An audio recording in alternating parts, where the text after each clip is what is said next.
மாவட்டம் துடியலூர் அருகே காணாமல் போன 6 வயது பெண் குழந்தை பாலியல் வன்கொடுமை செய்து கொலை செய்யப்பட்டது மருத்துவ பரிசோதனையில் தெரியவந்தது. கடந்த 2 நாட்களுக்கு முன்பாக காணாமல் போன 6 வயது சிறுமி கொலை செய்த நிலையில் கண்டெடுக்கப்பட்டார். அதன் பின்னான மருத்துவ பரிசோதனையில் அவர் பாலியல் வன்கொடுமை செய்து கொலை செய்யப்பட்டது தெரியவந்தது. இதற்கு தனிப்படை அமைத்து உத்தரவிட்டிருந்த நிலையில் தற்பொழுது தனிப்படை என்ன செய்து கொண்டிருக்கிறது? இது குறித்த கூடுதல் தகவல்களை செய்தியாளர் குருசாமியிடம் கேட்கலாம். குருசாமி, சொல்லுங்க, தற்பொழுது தனிப்படை என்னென்ன விசாரணையில் ஈடுபட்டு இருக்காங்க, அது குறித்து சொல்லுங்க. கோவை துடியலூரை அடுத்த பன்னிமடை பகுதியில் 6 வயது சிறுமி பாலியல் வன்புணர்வு செய்யப்பட்டு கொலை செய்யப்பட்ட விவகாரத்தில் 10 தனிப்படைகள் அமைக்கப்பட்டிருக்கின்றன. இந்த 10 தனிப்படைகள் பல்வேறு கோணங்களில் தீவிர விசாரணையானது நடத்தி வருகிறார்கள்.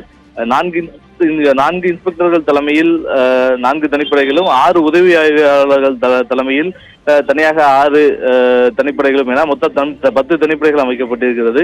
இதை தவிர்த்து 2 ADSPக்கள் நேரடியாக இந்த விசாரணையில் ஈடுபட்டுக் கொண்டிருக்கிறார்கள். தற்போது வரை 6 பேர் இந்த விசாரணை வளையத்துக்குள் வைக்கப்பட்டிருக்கிறார்கள். சிறுமியினுடைய தாயார் குற்றம் சாட்டிய விஜயகுமார் என்ற நபர் உட்பட 6 பேர் தற்போது விசாரணை வளையத்துக்குள் கொண்டு வரப்பட்டிருக்கிறார்கள். தொடர்ச்சியாக அவர்களிடம் விசாரணையானது நடத்தப்பட்டுக் கொண்டிருக்கிறது. இந்த விசாரணை நேற்று பிற்பகல் முதல் தொடர்ச்சியாக விசாரணை நடைபெற்று வந்திருந்தாலும் இதுவரை காவல்துறையினரிடம் போதுமான ஆதாரங்கள் இதுவரை எதுவும் கிடைக்கப்பெறவில்லை என்று கூறப்படுகிறது. இதன் காரணமாக இந்த விவகாரத்தில் அடுத்த கட்டமாக வேறு கோணங்களில் விசாரிப்பது தொடர்பாக காவல்துறையினர் முயற்சிகள் மேற்கொண்டிருக்கிறார்கள். இதுவரை இந்த காவல்துறையிடம் சிக்கியிருக்கூடிய 6 பேரிடம் விசாரணை மேற்கொண்டிருக்கக்கூடிய சூழலில் அவர்கள் தான் இந்த சம்பவத்தில் ஈடுபட்டார்கள் என்பதற்கான போதிய ஆதாரங்கள் எதுவும் கிடைக்கவில்லை. ஆனால் அவர்களுக்கும் இந்த சம்பவத்துக்கும் தொடர்பு இருக்கிறது என்ற ஒரு சந்தேகம் காவல்துறையினரிடம் இருக்கிறது. எனவே தொடர்ச்சியாக காவல்துறையினர் அந்த 6 பேரிடம் விசாரணை மேற்கொண்டிருக்கிறார்கள்.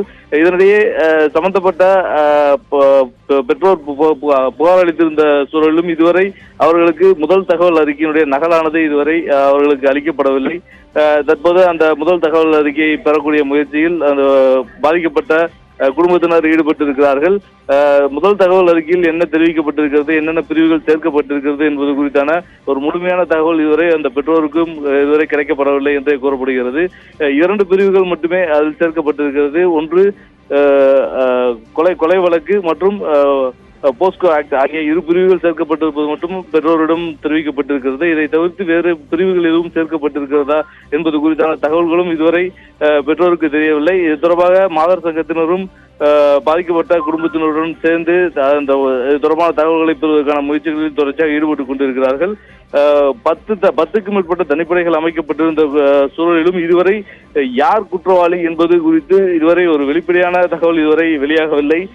யார் குற்றவாளி என்பது குறித்தும் தொடர்ச்சியாக பலமுறை பாலியல் வன்புணர்ச்சி செய்யப்பட்டிருப்பது தொடர்பாக ஒருவர் இந்த சம்பவத்தில் ஈடுபட்டாரா அல்லது கூட்டாக சேர்ந்து இந்த சம்பவத்தில் ஈடுபட்டார்களா என்பது குறித்தான ஒரு முழுமையான தகவல்களை திரட்ட முடியாமல் காவல்துறையினர் திணறி வருகிறார்கள்.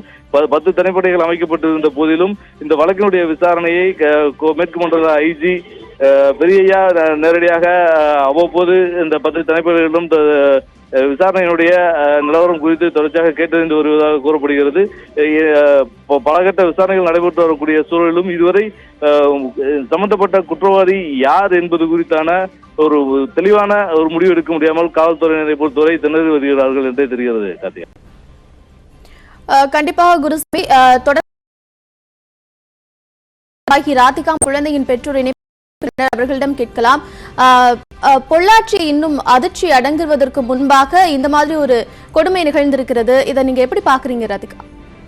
ஜனநாயக மாதர் சங்கத்தின் சார்பாக முதலில் கோவை மாவட்டத்தில் தொடர்ச்சியாக கடந்த 5 ஆண்டுகளாக இது போன்ற சம்பவங்கள் ஒரு நித்தம் நடைபெறக்கூடிய சூழல் என்பது இருக்கிறது. உடனடியாக இதை தடுத்து நிறுத்த தமிழக அரசும் கோவை மாவட்ட காவல்துறையும் முயற்சி செய்ய வேண்டும் என்று ஜனநாயக மாதர் இந்த சம்பவத்தை பொறுத்த வரைக்கும் இது கோவையில் சத்தியிலும் ஒரு அதிர்ச்சியை ஏற்படுத்தி இருக்கிறது. கடந்த 2 நாட்களாக ஜனநாயக மாதர் சங்கத்தின் சார்பாகவும் பொதுமக்கள் சார்பாகவும் மிக நீண்டதொரு போராட்டத்தை நாங்கள் நடத்தி இருக்கிறோம்.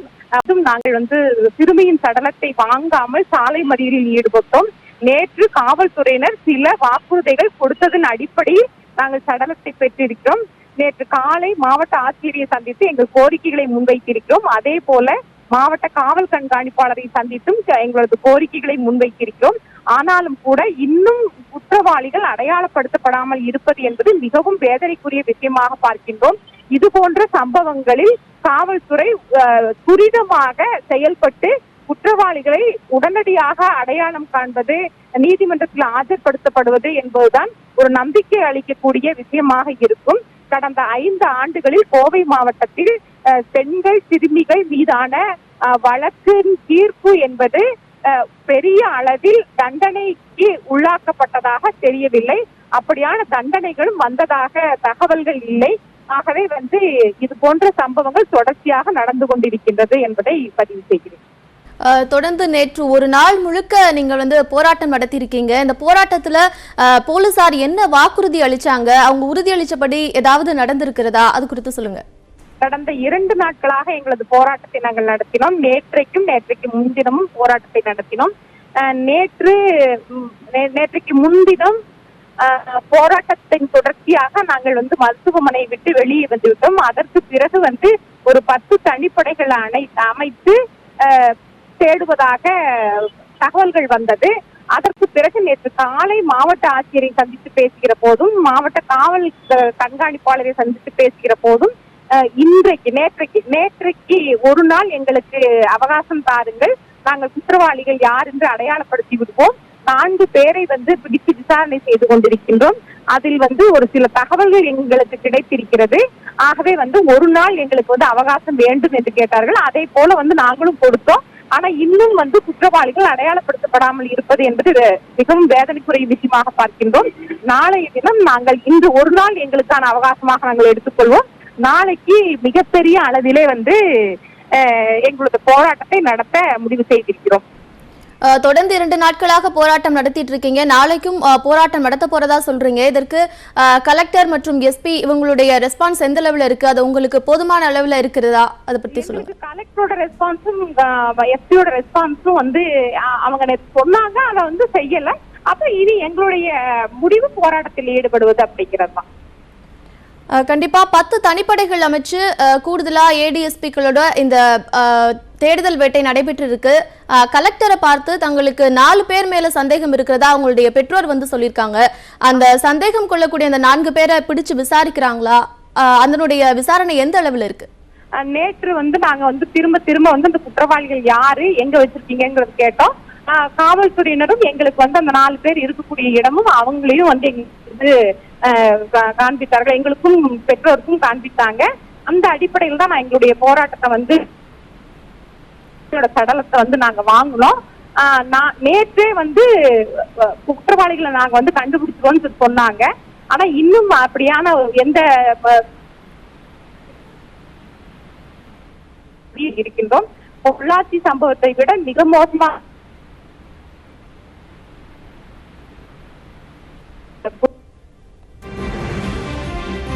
கண்டிப்பாக இந்த கோவை சிறுமி பாலியல் வன்கொடுமை வழக்கு தொடர்பாக தனிப்படை அமைத்து போலீசார் விசாரித்து வருகின்றனர். இது குறித்த கருத்துக்களை பகிர்ந்து கொண்டார் மாத சங்க நிர்வாகி ராதிகா. நன்றி ராதிகா.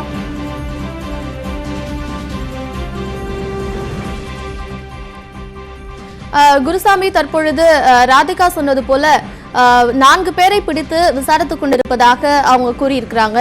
அந்த 4 பேர் யார்? ஏற்கனவே சென்னை ஹாசினி வழக்குல கூடவே சேர்ந்து தேடின தஷ்வந்த் தான் குற்றவாளியா நிரூபிக்கப்பட்டாரு.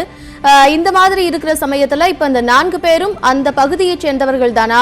அவங்களுடைய கூடுதல் விவரங்கள் ஏதாவது தெரியுமா? கார்த்தியா, நேற்றைய தினம் விசாரணையில் 4 பேர் காவல்துறை விசாரணை வலயத்தில் இருப்பதாக கூறப்பட்டது.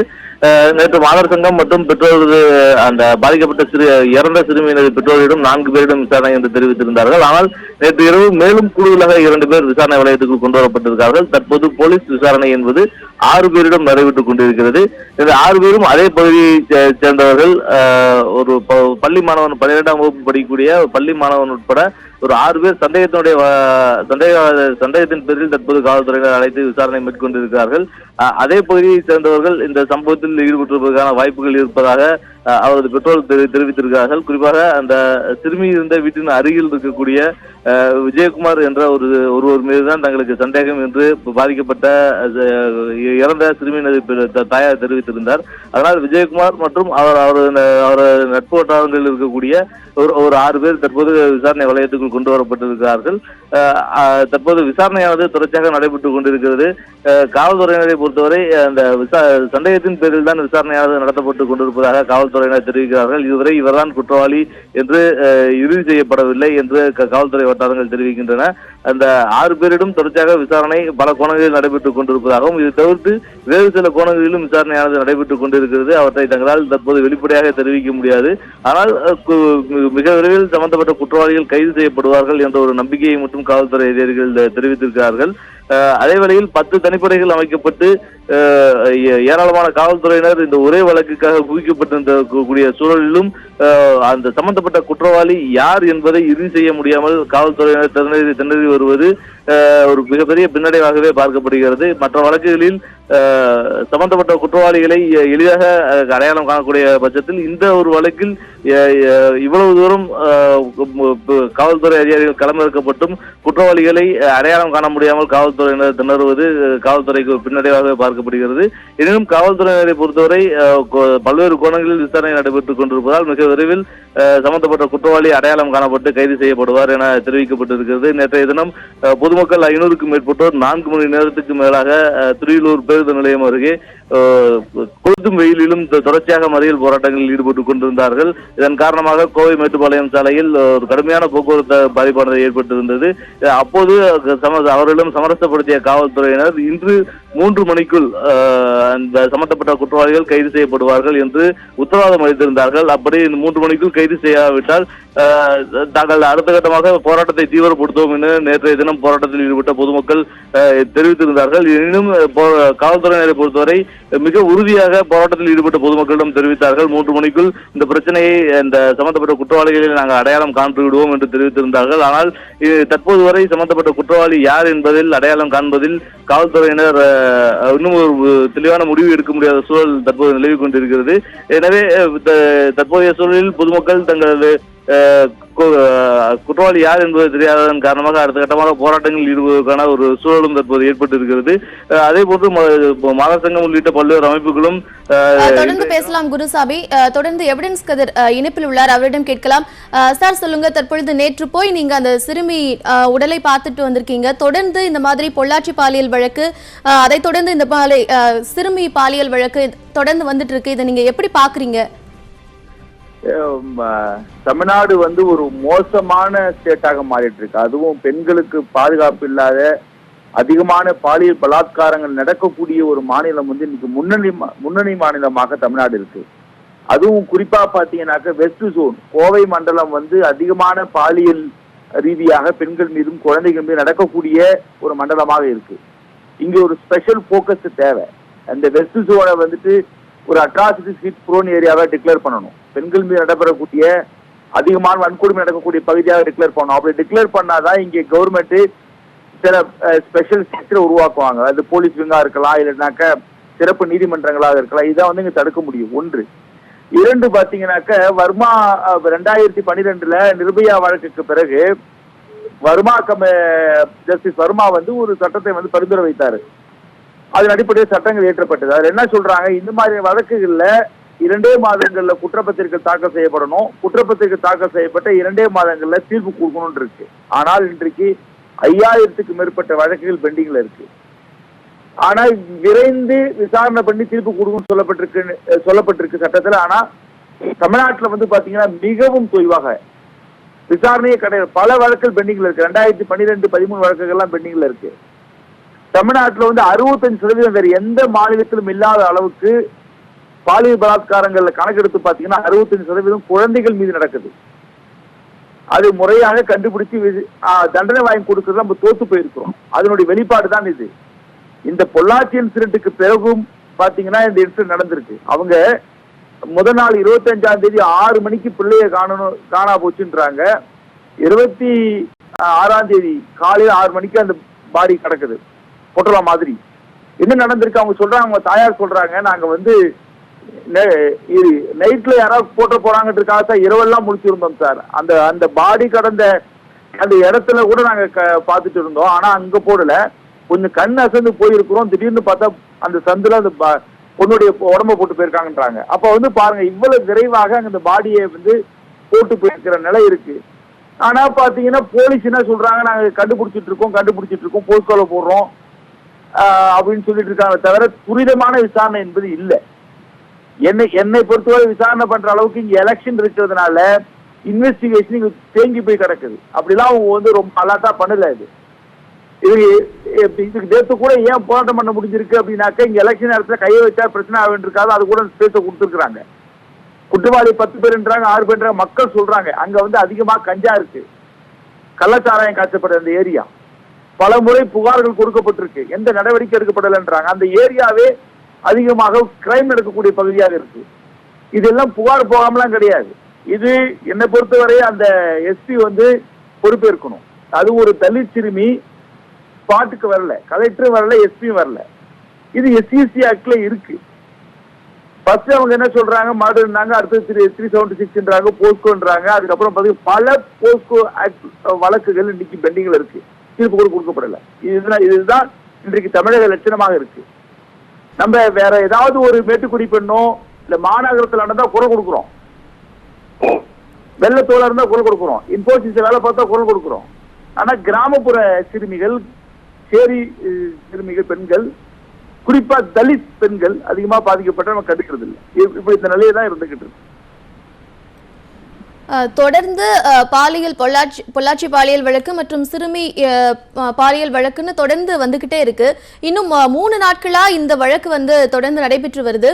இதுல வந்து சரியான விசாரணை இன்னும் எடுக்கப்படலன்னு நினைக்கிறீங்களா? போலீசார் வந்து அதிக சிரத்தை எடுத்து இந்த வழக்கு எடுத்துக்கல அப்படின்னு நினைக்கிறீங்களா? இல்ல, கண்டிப்பா எடுக்கல. அவங்க அதிகமா சிரத்தை எடுக்கல. அவங்க என்ன சொல்றாங்கன்னா, இங்க இருக்கக்கூடிய போராட்டம் பண்ணக்கூடிய அந்த ஆட்களை சமாதானப்படுத்துறதா இருக்கிறாங்க. இவங்க ஒரு பையனை சொல்றாங்க, அவன் தான் எல்லாத்துக்கும் காரணம்னு சொல்றாங்க. அங்க நேற்று போராடின பல பெண்களை பார்த்தேன், அந்த பெண்கள் எல்லாமே சொல்றாங்க அவன் தான் காரணம்ன்றாங்க. அவனை விசாரிச்சுட்டு வந்து வெளியிட்டாங்க. இது ஏன் இதுல கவனப்படுத்த விரும்புறேன் அப்படின்னா, அரியலூர் நந்தினி வழக்குல பாத்தீங்கன்னாக்கா அதே போன்று ஒரு குற்றவாளி அவன் தான் ரேப் பண்ணி கொலை பண்ணான்னு சொல்லி மக்கள் கொண்டு போய் பிடிச்சி வந்து கொடுத்தாங்க. போலீசார் என்ன பண்ணாங்கன்னா விசாரணை பண்ணிட்டு இவன் இல்லைன்னு சொல்லி அனுப்பிட்டாங்க. கடைசியில பார்த்தா 20 நாள் கடந்து அவன் தான் குற்றவாளின்னு தெரிஞ்சது. மக்கள் பிடித்து கொடுத்தும் அந்த குற்றவாளியை வந்து அவங்க போலீஸ் விட்டுட்டாங்க. அதுக்கப்புறம் தான் விசாரணை 20 நாள் கடந்து தெரிந்தது. அங்க இருக்கக்கூடிய போராட்டத்தோட பெண்கள் எல்லாம் சொல்றாங்க, அந்த ஒரு பையன் பேரை சொல்லி அவன் தான் சார் முக்கியமா காரணம்ன்றாங்க. ஆனா அந்த பையனை வந்து இதுவரை போலீஸ் வந்து ரெஸ்கியூ பண்ணல. நேற்று கூட போலீஸ் ரொம்ப தெளிவா பேசுறாங்க, நாங்க சந்தேகத்தின் பேர் விசாரித்து கொண்டிருக்கிறோம், தவிர குற்றவாளி யாருன்னு எங்களுக்கு தெரியவில்லைன்றாங்க. திருப்பி அரசு கிடையாது, விசாரணை பண்ணிக்கிட்டு இருக்கோம் சொல்றாங்க. இது போலீசாருக்கு தெரியாம எல்லாம் நடந்திருக்க வாய்ப்பு சொல்ல வரேன். அந்த அந்த அந்த பெல்ட்டே வந்து ஒரு கிரைம் பெல்ட்டா இருக்கு. யாராவது பல அவங்க என்ன பண்றாங்க, ஏற்கனவே ஒரு குற்றவாளியை மட்டும் தேடுறாங்க. என்ன நடக்குது எது நடக்குதுன்னு பரந்தப்பட்ட அளவில் அவங்க தேடல. உண்மையை சொல்றான், உங்களுக்கு எலெக்ஷன் அது ஒட்டிதான் இருக்கு. 2வது, கோவையில வந்து பாத்தீங்கன்னா ஆளுங்கட்சியினுடைய மிகப்பெரிய பொலிட்டிக்கல் இன்ஃபுளுன்ஸ் இருக்கு. இங்க முக்கிய அமைச்சர்கள் தான் இருக்கிறாங்க. இன்னைக்கு அவங்க என்ன, இப்ப எல்லா காவல்துறையும் அந்த அமைச்சர்களுக்கு வேலை செய்யற ஒரு துறையாக தான் இருந்துட்டு இருக்க தவிர, அதாவது சட்ட ஒழுங்கு ஒரு சீர்கட்டு போயிருக்கின்றாங்க. ஆளுங்கட்சியினுடைய கைப்பாகையா இருக்கக்கூடிய காவல்துறை அதிகாரிகள் ஆட்களை இங்கே நியமனம் பண்றாங்கன்றத பொதுமக்களுடைய குற்றச்சாட்டா இருக்கு. இங்க வருகின்ற அபிஷியல்ஸ் வந்து அமைச்சர்களுக்கும் எம்எல்ஏவுக்கும் சேவகம் பண்ற ஆட்கள் அதிகமா இருக்காங்க. மற்ற எல்லா மண்டலத்தையும் பாத்தீங்கன்னா கோவையில இருக்கு. அதனாலதான் இந்த மாதிரியான பிரச்சனைகளுக்கு அவங்க சிரத்தை எடுத்துக்கலன்றாங்க. பாண்டியராஜன் என்று சொல்லக்கூடிய அந்த எஸ்பி நமக்கு எல்லாம் அவர் வந்து இப்ப பாருங்க, பேரை சொன்னார் சொல்லி 25 லட்சம் ஃபைன் போட்டிருக்கு ஹைகோர்ட்ல. இன்னமும் அவர் டிரான்ஸ்பர் பண்ணல. ஏன் டிரான்ஸ்பர் பண்ணல எனக்கு புரியல. இது ஒரு டிரான்ஸ்பர் நடவடிக்கை கூட, அது குறைந்தபட்ச நடவடிக்கை. அந்த கூட இங்க பார்த்து எடுக்கல அப்படின்னா சந்தேகம் வலுவாக இருக்கிறது. பேரை சொல்றாரு, அவர் சரியா விசாரணை பண்ணலாம். பொள்ளாச்சி வந்து சிபிஐ மாறி இருக்கு, அப்போ சிபிஐ மாறி இருக்கு. அதே எஸ்பி இங்க ஏன் போட்டிருக்காங்க எனக்கு என்ன புரியல. எந்த ஸ்டேட்லயும் நடக்காது.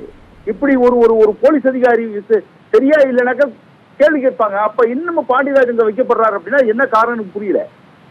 இது வந்து போலீஸ் இங்க வந்து மிகப்பெரிய பொலிட்டிக்கல் இன்ஃபுளுன்ஸோட இருக்கிறனால அதிகமான கரப்ட் ஆயிருக்கு. கோவை ஜோன் போலீசாரை வந்து தரம் பிரிக்க வேண்டியதாக இருக்கு. சட்ட ஒழுங்குல யாரெல்லாம் இருக்காங்க, இன்வெஸ்டிகேஷன்ல யாரெல்லாம் இருக்கா, நான் ஒரு ஆய்வே எடுத்து சொல்றேன். கடந்த 2-3 ஆண்டுகள் எடுத்து பாத்தீங்கன்னா கோவையில் இருக்கக்கூடிய குறிப்பாக பெண்கள் மீதும் தலித்துகள் மீதும் நடைபெறக்கூடிய குற்றங்களுடைய அந்த சார்ஜ் ஷீட் ஃபைல் பண்றது ரொம்ப காலதாமதமா இருக்கிறார். எந்த மாவட்டத்திலும் அது கிடையாது. கோவையில் அதிகமாக இருக்கிறது. கோவையில் தான் லேட்டாக சார்ஜ் ஷீட் ஃபைலிங் இருக்கு. பல வழக்குகள் பெண்டிங்ல போலீஸ் ஸ்டேஷன்ல இருக்கு. அப்படி என்று பார்த்தா இங்க வேலை நடக்கலன்ற இதையெல்லாம் வைத்துதான் கோவை சோனை நான் இது மோசமான சோனாக இன்னைக்கு வெளியிடப்படுது. சார், முதல்ல இந்த வழக்கு பதியப்படும் பொழுது கொலை வழக்காக தான் பதியப்பட்டிருக்கு. தற்பொழுது இந்த வழக்குல ஏதேனும் பிரிவுகள் மாற்றப்பட்டிருக்குமா? இல்ல 37 நேத்தே போட்டாங்க. 376 அது ரேப் வழக்கா போட்டிருக்காங்க. பாலியல் துன்புறுத்தல் நடந்திருக்குன்றதுக்காக ரேப் வழக்கு போட்டிருக்காங்க. அடுத்தது போஸ்கோ ஆக்ட ஆட் பண்ணிருக்காங்க. முதல்ல கொலை வழக்குன்னாங்க, கொலைன்னாங்க. அதுக்கப்புறம் பாத்தீங்கன்னா காயங்கள் அந்த தாயார் சொல்றாங்க, அது ஒரு 6 வயசு சின்ன குழந்தை சார், முகம், நெஞ்சில, வாயில எல்லா இடத்துலயும் புதறியும் கடந்துச்சு சார் அப்படின்றாங்க. இது நல்ல ஒரு இன்வெஸ்டிகேஷன் ஆபீசர் மிக எளிதாக கண்டுபிடிக்க முடியும். இது இல்லைன்றதெல்லாம் அப்படிலாம் கண்டுபிடிக்காமலாம் கிடையாது. அதுக்கப்புறம் இப்ப மெடிக்கல் எக்ஸாமினேஷன்ல தெரிஞ்சிருக்கு, போஸ்ட்மார்ட்டத்துல தெரிஞ்சிருக்கு அந்த பொண்ணு பாலியல் துன்புறுத்தல் பண்ணப்பட்டிருக்கிறா, பலாத்காரம் பண்ணப்பட்டிருக்கா. அதனாலதான் உடனடியாக 376 சேர்க்கிறாங்க, போஸ்ட் ஆக்டும் சேர்க்கிறாங்க. இது இப்ப அதுவும் மெடிக்கல் எக்ஸாமினேஷன்ல நடந்தா சேர்த்துக்கிறாங்க. எங்களுக்கு டைம் கொடுங்க விசாரணை பண்ணுவதற்கு அப்படின்றத அவங்க டைம் கேட்டுட்டு இருக்காங்க. இப்ப பாருங்க, பொள்ளாச்சியினுடைய அந்த மக்களுக்கான அந்த போராட்ட உணர்வு இப்ப அப்படியே மங்கி போச்சு. ஏன்னா அடுத்து நம்ம எலெக்ஷனுக்கு வந்துட்டோம். இது காலப்போக்கில் அப்படி தள்ளி போட்டுக்கிட்டே இருக்கிறாங்க. இது ரொம்பவும் நேஷனல் விமன் கமிஷன் ஸ்பாட்டுக்கு வரல. நான் என்ன கேட்கிறேன் பாருங்க, இங்க அதிகமாக நடந்துகிட்டு இருக்கு. தமிழ்நாட்டுல ஒரு அலார்மிங் ஸ்டேட்டா இருக்கு. அதிகமான வயலேஷன் இங்க நடக்குது. குறிப்பாக குழந்தைகள் மீது, பெண்கள் மீது நிறைய நடக்குது. விமன் கமிஷன் பாத்தீங்கன்னா கடந்த 3 ஆண்டுகள் ஒரு விசிட் கூட இங்க வரல. இந்த மாதிரியான மிகப்பெரிய வன்முறையில நேரடியாக சுவமோட்டோ எடுத்து இங்க ஆய்வு மேற்கொள்ளணும். விமன் கமிஷன் இதுவரை வரல தமிழ்நாட்டுக்கு. அப்புறம் எப்படி நம்ம ஆட்சி செய்ய முடியும்னு கேட்கல. எனக்கு ஒரு கமிஷன் பிரஷர் கொடுத்தாதானே ஸ்டேட் கவர்மெண்ட்டுக்கு ஒரு பயம் ஏற்படும், பதில் சொல்லணும் அப்படின்ற ஒரு எண்ணம் இருக்கும். அப்ப பாருங்க, இது யாரு என்ன நடந்தாலும் பரவாயில்ல என்ற அளவுக்கு இருக்கு. இப்ப என்னன்னா, பொள்ளாச்சி சம்பவம் நடந்த பிறகும் ஒரு குழந்தைய நம்ம இன்னைக்கு இந்த அளவுக்கு கொடூரமாக புதற முடியுது அப்படின்னா இவங்களுடைய அந்த விசாரணை போக்கு என்பது ரொம்பவும் தள்ளி போயிட்டு இருக்கு. ரெண்டாவது இன்னொன்னு சொல்றாங்க, இங்க விசாரணை பண்ண அளவுக்கு இங்க ஒவ்வொரு துறையிலும் 2ஆ பிரிச்சிருப்பாங்க. இன்வெஸ்டிகேஷன் தனியாக இருக்கும், லா அண்ட் ஆர்டர் தனியாக இருக்கும். கோயமுத்தூர்ல இன்வெஸ்டிகேஷன் லா அண்ட் ஆர்டர் உள்ள போலீஸ் தான் பண்றாங்களாம். அப்புறம் எப்படி குவாலிட்டியா கண்டுபிடிக்க முடியும்? கண்டிப்பாக சார், இது குறித்து பல